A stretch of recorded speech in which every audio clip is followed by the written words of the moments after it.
Hey there, anime fan, it's Sailor Moon review time. Today I'm looking at episode 12 of Sailor Moon Crystal. The episode begins right where the last one left off, with Big Bad Barrel sitting pretty smack dab in the middle of Sailor Scout HQ. But fortunately, Sailor Jupiter is back in the fight.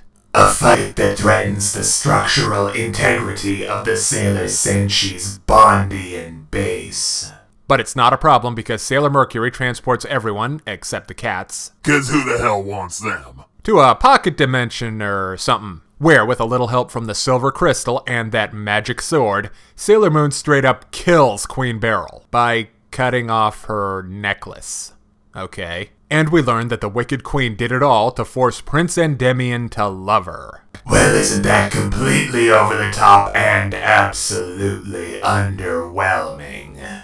So, with QB out of the picture, Queen Metalia has an opening in the ranks for dear old Darien, and his first assignment is making off with Serena's pretty new sword. But Sailor Moon is nothing if not persistent, so she chases down Tuxedo Mask to the Dark Kingdom's home base castle, with the scouts not far behind. But no sooner do they arrive in the Dark Kingdom than they come face to face with Darien's backup band. Fortunately, with the power of true love and explosions, the scouts break Queen Metalia's spell. But the smoke monster ain't about to let that fly, so she just kills Kunzite, Zoisite, Jadeite, and Nephlite. Sorry boys, better luck next life. Finally, after failing to break the mind control spell on Mamoru, Usagi takes the magic sword and gives Tuxedo Mask the business end, before using it on herself. You dang kids with your music and your murder-suicides. This was, wow. So much death. This is like Macbeth territory. So QB eats it, and I'm not really sure I get why. So she can't survive without her power pendant providing a non-stop flow of evil mojo from Metalia. I'd understand if she was basically helpless without it.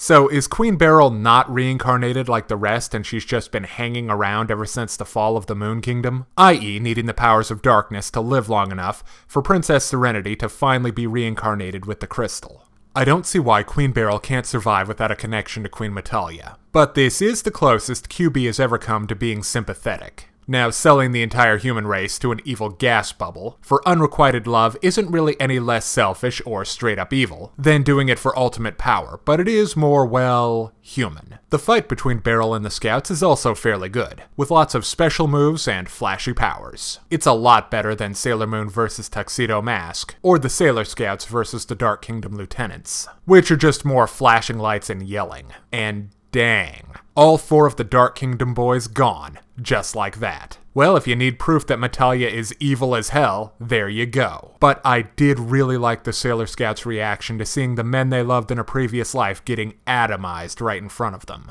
They cry. I can't think of a more appropriate reaction to seeing something like that. Now, this isn't quite the same as when the Sailor Scouts have shed crocodile tears for fallen enemies in the past. This time, it's a lot more personal. There's also an odd disembodied voice that tells the Scouts to go and save Sailor Moon. I'm really curious to find out who this is, but it's still kinda weird. What? You have a problem with disembodied voices now? Well, now it's time to break down the good and the bad in Sailor Moon Crystal, episode 12. On the good side, there were some nice action scenes. QB actually comes off as sympathetic. And bad. Crazy. That too. Metalia's out loud and proud evil leads to a very good emotional moment for the Scouts. And everything is coming to a climax. On the downside, killing 90% of the Dark Kingdom hierarchy is a bit excessive, don't you think? It just loses impact when it's that much, that fast. And even if we got something really good out of it, I don't like what happened to the Dark Kingdom lieutenants, the way they just got brushed aside like that. So even though it's bold and overflowing with feels, I have to give Sailor Moon Crystal episode 12 a 3.5 out of 5.